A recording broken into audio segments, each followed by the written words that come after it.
పోటీ పరీక్షలకు అవసరమైన మరి ఒక ముఖ్యమైన తేదీ గురించి తెలుసుకుందాం. దానిలో భాగంగా సెప్టెంబర్ 5 నేషనల్ టీచర్స్ డే. భారత మాజీ రాష్ట్రపతి డాక్టర్ సర్వపల్లి రాధాకృష్ణ గారి జయంతిని పురస్కరించుకొని ప్రతి సంవత్సరం నేషనల్ టీచర్స్ డేని సెలబ్రేట్ చేసుకుంటాము. ఈ రోజున భారత రాష్ట్రపతి ఉపాధ్యాయులను గౌరవించడానికి, సమాజానికి సాధికారత కల్పించడంలో మరియు విద్యను అందించడంలో వారి సహకారాన్ని గుర్తించడానికి జాతీయ ఉపాధ్యాయ అవార్డుని ప్రదానం చేస్తారు.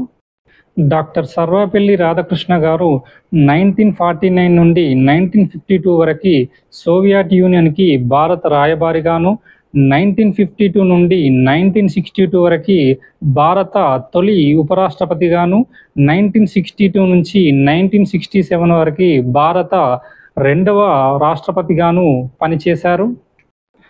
1954లో ప్రారంభించిన భారతరత్న అవార్డుని మొదటిసారిగా ముగ్గురికి ప్రదానం చేశారు. సి రాజగోపాలాచారి మరియు సివి రామన్తో పాటు సర్వపల్లి రాధాకృష్ణ గారు భారతరత్నని అందుకున్నారు. ఇదే క్రమంలో రీసెంట్గా భారతరత్న ఎవరెవరు పొందారో మనం తెలుసుకుందాం. 2024లో 5గురికి ప్రదానం చేశారు. అందులో కర్పూరి ఠాకూర్, లాల్ కృష్ణ అద్వానీ, చరణ్ సింగ్, పివి నరసింహారావు, ఎంఎస్ స్వామినాథన్ వారు కలరు. దీంతో ఇప్పటి వరకు మొత్తంగా 53 మందికి భారతరత్నని ప్రదానం చేశారు. నేషనల్ టీచర్స్ అవార్డు గురించి చూస్తే ఇది ఉపాధ్యాయుల ప్రత్యేక సహకారాన్ని జరుపుకోవడానికి మరియు విద్య నాణ్యతను మెరుగుపరిచి విద్యార్థుల జీవితాలని సుసంపన్నం చేసిన వారిని గౌరవించడానికి స్థాపించబడింది. ఈ అవార్డులో భాగంగా ఒక ప్రశంసా పత్రము, 50,000 నగదు బహుమతి మరియు ఒక వెండి పథకం ఉంటాయి.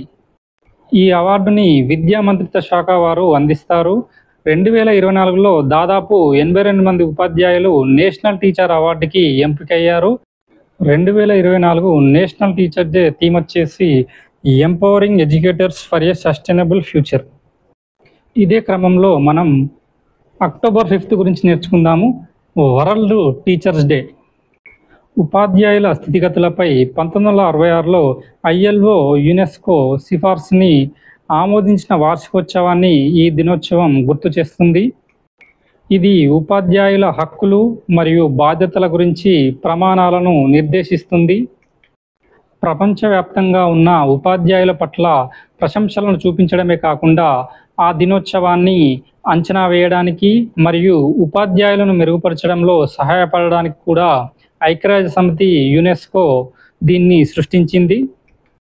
దీని ప్రధాన లక్ష్యం ఉపాధ్యాయులను సిద్ధం చేయడం మరియు భవిష్యత్తు యుగాల అవసరాలను విద్యావేత్తలు తీరుస్తారని నిర్ధారించడం.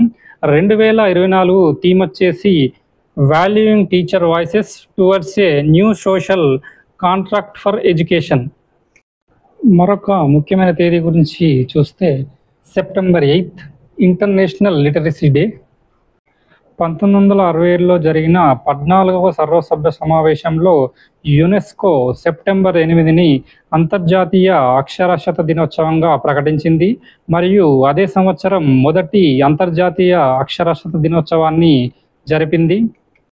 దీనిలో భాగంగా న్యూ ఇండియా లిటరసీ ప్రోగ్రాం గురించి తెలుసుకుందాము. 2022-23 ఆర్థిక సంవత్సరం నుండి 2026-27 ఆర్థిక సంవత్సరం వరకు దాదాపు 5 సంవత్సరాల పాటు అమలు చేయడానికి న్యూ ఇండియా లిటరసీ ప్రోగ్రాంని 1038 కోట్ల ఆర్థిక వ్యయంతో ప్రారంభించింది. ఈ పథకం 15 సంవత్సరాలు మరియు అంతకంటే ఎక్కువ వయసు గల 5 కోట్ల మంది నిరక్షరాస్యులను కవర్ చేయడం లక్ష్యంగా పెట్టుకుంది. ఈ పథకంలో 5 భాగాలున్నాయి. అవి ప్రాథమిక అక్షరాస్యత మరియు న్యూమరసీ, క్లిష్టమైన జీవిత నైపుణ్యాలు, వృత్తి నైపుణ్యాల అభివృద్ధి, ప్రాథమిక విద్య మరియు నిరంతర విద్య.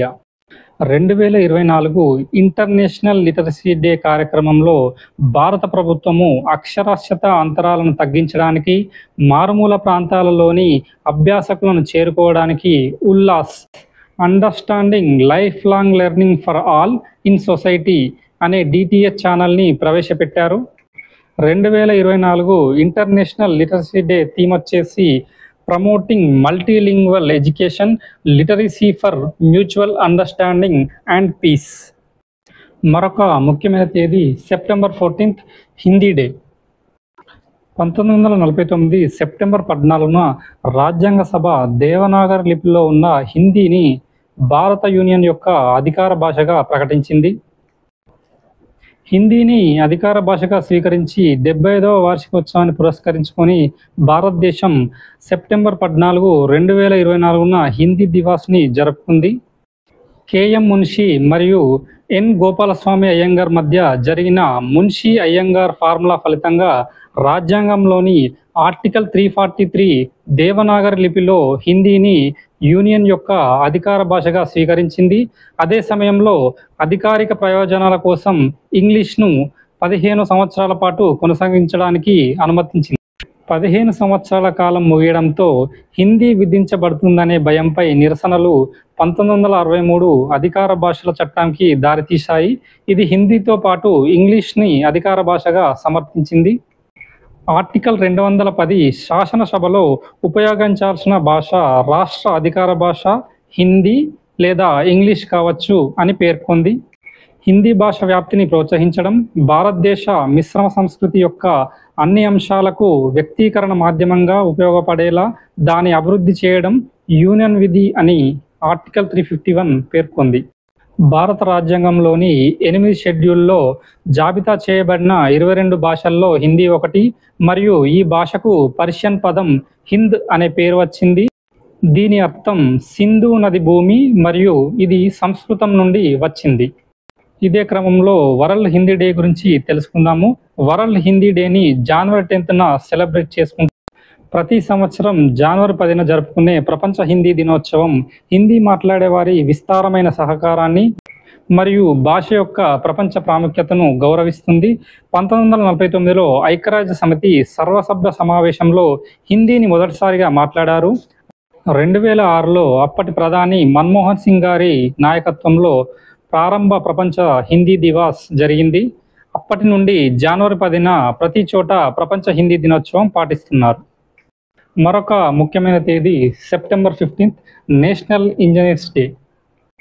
ఇంజనీరింగ్ రంగానికి సర్ మోక్షగుండం విశ్వేశ్వరయ్య గారు చేసిన కృషిని, వారసత్వాన్ని గౌరవించడానికి కోసం ఆయన జన్మదినమైన సెప్టెంబర్ 15ను భారతదేశంలో ప్రతి సంవత్సరం ఇంజనీర్స్ డేగా జరుపుకుంటారు. వరద నియంత్రణ మరియు నీటిపారుదల ప్రాజెక్టులలో ఆయన చేసిన మార్గదర్శక కృషికి ఆయన ప్రసిద్ధి చెందారు. హైదరాబాద్ నగర ప్రణాళికలో విశ్వేశ్వరయ్య కీలక పాత్ర పోషించారు. 1955లో దేశానికి ఆయన చేసిన అసాధారణ సేవకు గాను భారతదేశ అత్యున్నత పౌర పురస్కారం భారతరత్నను ప్రదానం చేశారు. 2024 నేషనల్ ఇంజనీర్స్ డే థీమ్ వచ్చేసి innovating for a sustainable future. ఇదే క్రమంలో July 11th Telangana engineers day గురించి తెలుసుకుందాము. నవాబ్ అలీ నవాజ్ జంగ్ బహదూర్ జన్మదినం సందర్భంగా జూలై 11ని తెలంగాణ ఇంజనీర్స్ డేగా ప్రకటించారు. హైదరాబాద్ నిజాం పాలనలో ఇతను చీఫ్ ఇంజనీర్గా పనిచేశారు. హైదరాబాద్ రాష్ట్రంలోని ప్రధాన నీటిపారుదల పనులు, భవనాలు వంటివి కూడా ఆయన పేరు మీద ఉన్నాయి. ఆయన నదీ శిక్షణ మరియు నీటిపారుదలపై జాతీయ ప్రణాళిక కమిటీకి చైర్మన్గా కూడా పనిచేశారు.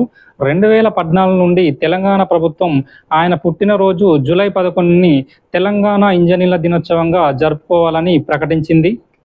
ఈయన 1896లో ఉన్నత విద్య కోసం ఇంగ్లాండ్కి వెళ్ళి 1899లో హైదరాబాద్కి తిరిగి వచ్చిన తర్వాత ఆయన పబ్లిక్ వర్క్ డిపార్ట్మెంట్లో అసిస్టెంట్ ఇంజనీర్గా చేరారు. 1913 నాటికి ఆయన ప్రభుత్వ పీడబ్ల్యూడి మరియు టెలిఫోన్ విభాగానికి కార్యదర్శిగా నియమితులయ్యారు. 1918లో ఆయన చీఫ్ ఇంజనీర్ మరియు కార్యదర్శి పదవికి ఎదిగారు. 1929లో బొంబాయి ప్రభుత్వం సుక్కూరు బ్యారేజ్ ప్రాజెక్టుపై మోక్షగుండం విశ్వేశ్వరయ్య గారితో కలిసి పనిచేయమని ఆహ్వానించినప్పుడు ఆయన నైపుణ్యం మరింతగా గుర్తించబడింది. దీనికి ఆయన చేసిన కృషి ఎంతో విలువైనది. చీఫ్ ఇంజనీర్గా తన పదవీ కాలంలో నవాబ్ సాహెబ్ పెద్ద ఎత్తున నీటిపారుదల ప్రాజెక్టుల రూపకల్పన, ప్రారంభం మరియు అమలును పర్యవేక్షించారు. గోదావరి మరియు మంజీరా నదులపై ఉన్న వంతెనలు సహా అనేక ప్రధాన భవనాలు మరియు వంతెనల నిర్మాణంలో ఆయన కీలక పాత్ర పోషించారు. వివిధ జిల్లాలకు టెలిఫోన్ సేవలను విస్తరించడానికి కూడా ఆయన ప్రయత్నాలు విస్తరించాయి. ఆయన పర్యవేక్షణలో ముఖ్యమైన ప్రాజెక్టులలో వైరా, పాలేరు మరియు ఫతేనహర్ నీటిపారుదల ప్రాజెక్టులు, ముఖ్యంగా నిజాం సాగర్ ఆనకట్ట రూపకల్పన మరియు నిర్మాణం ఉన్నాయి. ఆయన విశిష్ట ప్రాజెక్టులలో ఒకటి ఢిల్లీలోని హైదరాబాద్ హౌస్. ఆయన మార్గదర్శకత్వంలో దీన్ని నిర్మించారు. తుంగభద్ర మరియు కృష్ణా నదులకు సంబంధించి మద్రాస్ మరియు హైదరాబాద్ ప్రభుత్వాల మధ్య నీటి కేటాయింపు వివాదాలను పరిష్కరించడంలో కూడా ఆయన కీలక పాత్ర పోషించారు. 1930లో చర్చలను ఆయన సమర్థవంతంగా నిర్వహించడం వల్ల నిజాం ప్రభుత్వం 50% నదీ జలాలను ఉపయోగించుకునే హక్కుని మద్రాస్ ప్రభుత్వం అంగీకరించింది. మరొక ముఖ్యమైన తేదీ సెప్టెంబర్ 16 ఓజోన్ డే. 1987 మాంట్రియల్ ప్రోటోకాల్పై సంతకం చేసిన జ్ఞాపకార్థం ప్రతి సంవత్సరం సెప్టెంబర్ 16న ప్రపంచ ఓజోన్ దినోత్సవాన్ని జరుపుకుంటారు. ఇది ఓజోన్ క్షీణతకు కారణమయ్యే పదార్థాల ఉత్పత్తి మరియు వినియోగాన్ని దశల వారీగా తొలగించే లక్ష్యంతో ఒక ముఖ్యమైన అంతర్జాతీయ ఒప్పందం. భూమి ఉపరితలం నుండి 10 నుండి 40 కిలోమీటర్ల ఎత్తులో స్ట్రాటో ఆవరణంలో ఉన్న ఓజోన్ పొర హానికరమైన యూవీ కిరణాల నుండి మనల్ని రక్షిస్తుంది. ఓజోన్ ఈ రక్షణ పొర కంటి శుక్లం మరియు చర్మ క్యాన్సర్ వంటి ప్రతికూల ఆరోగ్య ప్రభావాలను నివారిస్తుంది మరియు వ్యవసాయం, అటవీ మరియు సముద్ర జీవులను కాపాడుతుంది. దీని ఫలితంగా 1985లో వియన్నా కన్వెన్షన్ మరియు 1987లో మాంట్రియల్ ప్రోటోకాల్కి దారితీశాయి. 2024 థీమ్ వచ్చేసి Montreal protocol advancing climate actions. మరొక ముఖ్యమైన తేదీ September 21 international day of piece. ఐక్యరాజ్య సమితి జనరల్ అసెంబ్లీ దీన్ని 24 గంటల అహింస మరియు కాల్పుల విరమణ పాటించడం ద్వారా శాంతి ఆదర్శాలను బలోపేతం చేయడానికి అంకితం చేయబడిన రోజుగా ప్రకటించింది. అంతర్జాతీయ శాంతి దినోత్సవాన్ని 1981లో ఐక్యరాజ్య సమితి సర్వసభ్య సమావేశం స్థాపించింది. 2001లో జనరల్ అసెంబ్లీ ఈ దినోత్సవాన్ని అహింస మరియు కాల్పుల విరమణ కాలంగా ప్రకటించడానికి ఏకగ్రీవంగా ఓటు వేసింది. 2024 థీమ్ వచ్చేసి cultivating A culture of piece. మరొక ముఖ్యమైన తేదీ సెప్టెంబర్ 27 వరల్డ్ టూరిజం డే. ప్రపంచ పర్యాటక దినోత్సవాన్ని మొదటిసారిగా 1980లో ఐక్యరాజ్య సమితి ప్రపంచ పర్యాటక సంస్థ జరుపుకుంది మరియు పర్యాటకం యొక్క సామాజిక, సాంస్కృతిక మరియు ఆర్థిక ప్రాముఖ్యత గురించి అవగాహన పెంచుతుంది. ప్రపంచవ్యాప్తంగా జ్ఞానం మరియు విధానాలను అభివృద్ధి చేయడంలో పర్యాటక రంగానికి మద్దతు ఇస్తూనే ఆర్థిక వృద్ధి, సమ్మిళిత అభివృద్ధి మరియు పర్యాటక స్థిరత్వాన్ని పర్యాటకాన్ని చోదక శక్తిగా UNWTO సమర్థించింది. UNWTOలో భారత్తో సహా 160 దేశాలు కలవు. UNWTO యొక్క ప్రధాన కార్యాలయం వచ్చేసి స్పెయిన్లోని మాడ్రిడ్లో ఉంది. ముఖ్యంగా పేదరిక నిర్మూలన మరియు స్థిరమైన వనరుల నిర్వహణలో UN సుస్థిర అభివృద్ధి లక్ష్యాలను సాధించడానికి పర్యాటక సామర్థ్యాన్ని ఒక సాధనంగా ఈరోజు నొక్కి చెబుతుంది. వాతావరణ చర్యపై SDG 13కి మద్దతు ఇవ్వడంలో పర్యాటకం యొక్క ప్రాముఖ్యతను ఇది హైలైట్ చేస్తుంది. వరల్డ్ ఎకనామిక్ ఫోరం యొక్క Travel and Tourism Development Index 2024లో భారతదేశం 39వ ర్యాంకులో కలదు. టూరిజాన్ని ప్రోత్సహించడానికి ప్రభుత్వం కొన్ని కార్యక్రమాలను ప్రవేశపెట్టింది. అందులో భాగంగా జాతీయ పర్యాటక విధానం 2022లో ప్రవేశపెట్టింది. దేకో అప్నా దేశ్ చొరవ, స్వదేశీ దర్శన్ పథకం, ఏక్ భారత్ శ్రేష్ఠ భారత్, ఈ వీసా సౌకర్యం, క్రూయిజ్ టూరిజం కలవు.